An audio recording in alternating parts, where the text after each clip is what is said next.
Good morning everybody. Good morning, good evening, good afternoon. Ano pa? Magandang araw. Magandang umaga, magandang tanghali, magandang hapon, magandang gabi sa inyong lahat. Guys, kahapon mula akong wifi. Aywan ko kung ano nangyari. Hanggang ngayon, umaga. Pupunta ako doon dito ako ngayon sa gym, sa recreation center. Doon ako magkukunik ng ano ko guys, wifi, kasi meron akong maraming gagawin online. Tapos kung hindi ko alam kung kailan babalik yung wifi ko, yun ang malaking problema. Pero bago ang lahat guys, follow lang tayo guys sa FB page, sa Reels ko, sa Facebook. Mag-engage tayo, magbakas, at magyakapan tayo guys sa mga kapwa natin, content creator. So, ngayon guys, paalis tayo at lalabas tayo. Pupunta tayo sa gym para naman magka-exercise tayo ng kaunti. Kasi mga street yata na walang laro mula Lunes hanggang Thursday. So, Friday ngayon dito. Tapos bukas wala naman. Sunday wala naman. So, punta na tayo guys. Let's go! Sandali guys tingnan natin kung maayos ba itong kalagayan ko dito ngayon.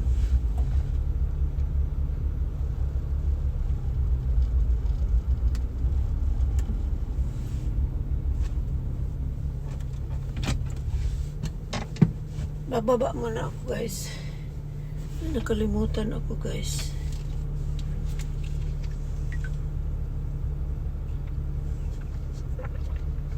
Magluluto ako mamaya ng pritong itlog guys, kasi gusto kong tumikim ng prito naman. Always nilaga kasi tuwing umaga bago ako makaalis. Ngayon subukan ko naman magprito, isa lang, tamang-tama lang. Alright, mamaya ko nakukunin yung ano ko guys, yung trash can, kasi nakulikta na kanina. Kahapon nilagay ko sa labas. Kahapon magabi na. Tapos kinulikta na nila kanina. Mamaya ko nakunin para mabilad sa init. Maalis yung amoy sa loob ng basurahan. Hindi ko makita yung basurahan. Ayan.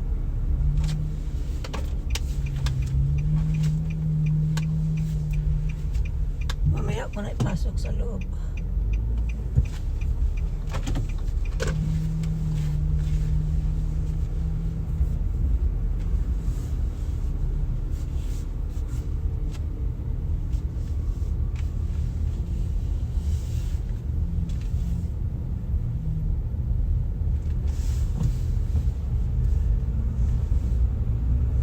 Alright, let's go na. Alis na tayo. Ang oras ngayon ay alas 9:50. Malapit nang mag alas 10. Nandito pa lang ako. Madating ko doon mga alas 10 pasado na.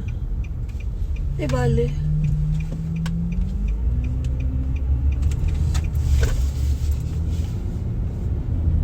May message ako natanggap na mayroon daw laro ngayon. Nagtanong ako kahapon sa gym, tumawag ako, sabi ko kung meron bang laro ngayong araw na ito. Ano sa man eh? Tapos sabi nila meron daw. So ang gagawin ko, nagprepara ako para ngayon. Meron din ako natanggap na message na galing sa mga players na mayroon daw ang laro ngayon ang gym.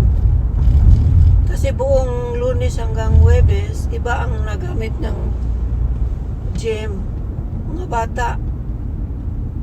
Napunta nga ako doon nung Lunes, na bumalik ako kasi hindi naman nakalimutan ko kasi na wala palang wala palang laro sa araw na yun hanggang pagka-Webes, pero hindi ko natandaan yung pizza ngayon na yun pala yun. So wala tayong laro, pero marami tayong ginagawa na trabaho, at sa bahay din naglilinis, nag-cuttings ako ng mga rose, at saka yung mga roses na tinatanim ko, inalisan ko ng pinutulan ko, at saka yung ibang mga bulaklakin ng mga tanim, pinutulan ko rin ng mga maliliit na branches para hindi masyadong mataas siya, kasi pag masyadong mataas tapos yung mga bulaklak niya na nangalarag na, natuyo na, hindi na magandang tingnan. So yun. Pero yung iba nilagay ko kahapon sa basurahan, yung iba naman naiwan kasi pinatuyo ko muna. Kasi hindi pwedeng lahat na lang sila puro mga cutouts, mga cuttings. Kailangan ilagay ko rin yung yung mga basura ko sa loob ng bahay. Sa kusina, galing sa kusina. Tapos, ano pa ba? May naiwan pang mga cuttings doon. Siguro ilalagay ko mamaya pagdating, para malinis na rin yung kasi darating din yung yung net ko na pagpapraktisan ko ng thinking. At meron pa akong lilinisan na flowering plants, rose din sa kabilang side, saka yung mga bulaklakin din. Naghahanap kasi ako ng yung trimmer na para sa mga tanim, na yung sa mga flowering branches. Naghahanap, meron kasi ako noon nung ginamit ko, parang daw siguro siya na busted siguro kasi hindi na gumagana. Nung tinisting ko, nag-andar pa siya, pero nung gamitin ko na, nawala man yung kuhan, nawala yung niya, yung andar ng trimmer ko. Tapos meron kasing pero bago ko siya ginamit, pinaandar ko muna, mandar siya. Pero meron ako nakita na ba tawag nito, yung parang slice ng wire sa yung parang i-plug mo sa wall, tapos i-connect mo sa cuttings mo, yung tools mo, open siya. Ang ginawa ko, kumuha ako ng electrical tape, tapos binalutan ko siya.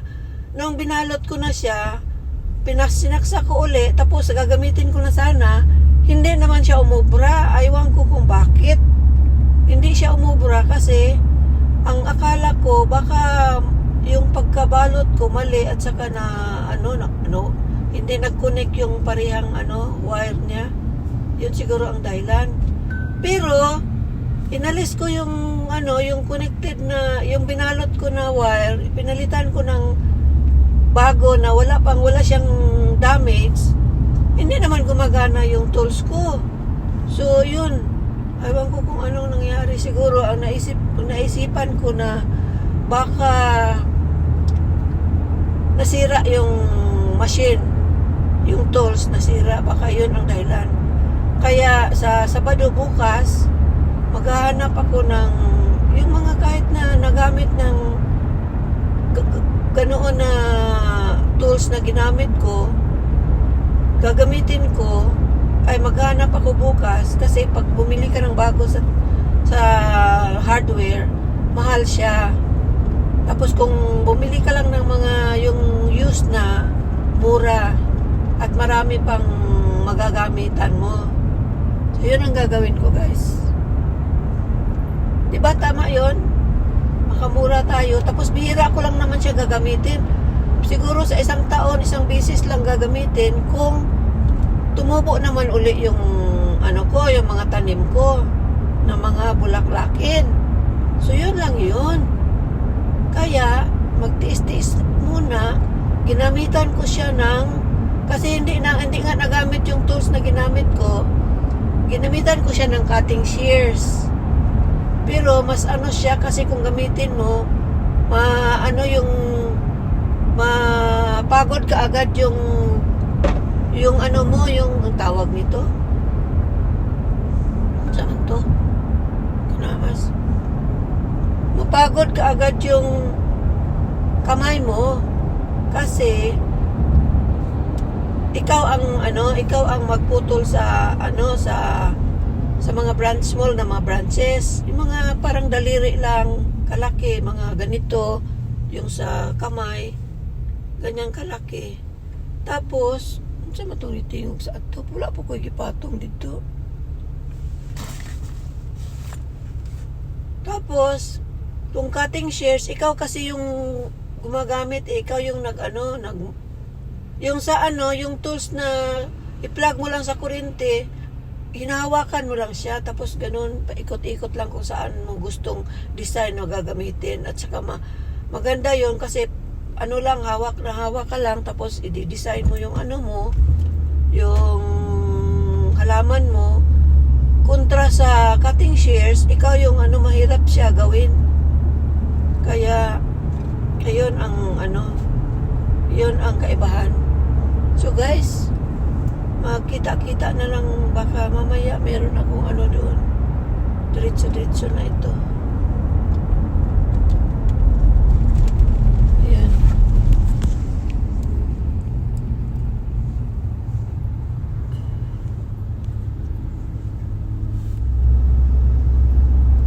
Tingnan natin kung meron tayong dito. Wala bang napoy gakuan diri ka construct ko. Bago na pod ni.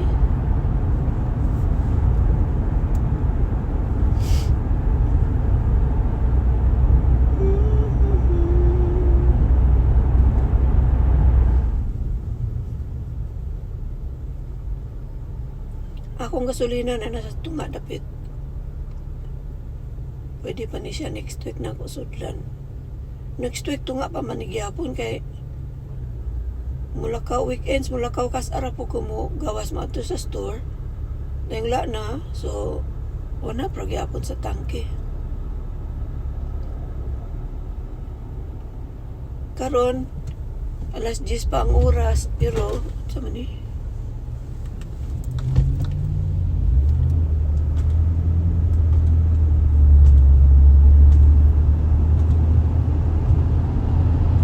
kaya itong sa kasakyanan na napagoy gakuan sa layo kasunod. Untol-untol akong break.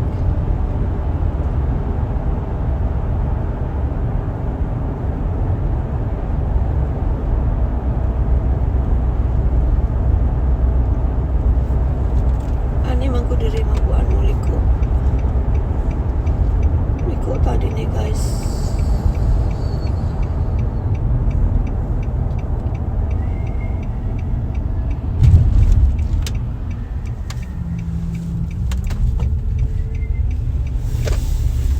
Sulod sa compound. Ayan, may mga bata na doon sa nila guys meron na mga bata doon. Tingnan ninyo guys, kakaunti pa lang kasi maaga pa. Nagan masakyanan ng gawas sa may nahitabuan basig katugi ka na ganing kasumba kaning nga Zumba daw gani sila. Kaya pag human sa kuan guys, una man ang Zumba. Kaya pag human sa Zumba, ang Bicol lang po yung sunod. Bago na daw kayo na human, mauli na daw gani sila.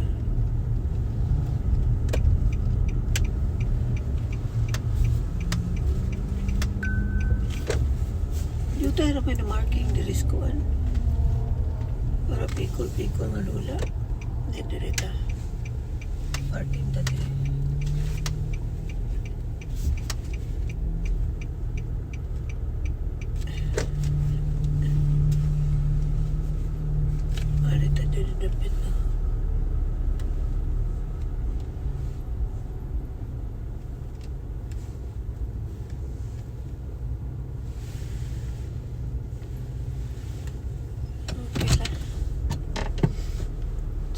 Ako sa ning butangan og kuan guys.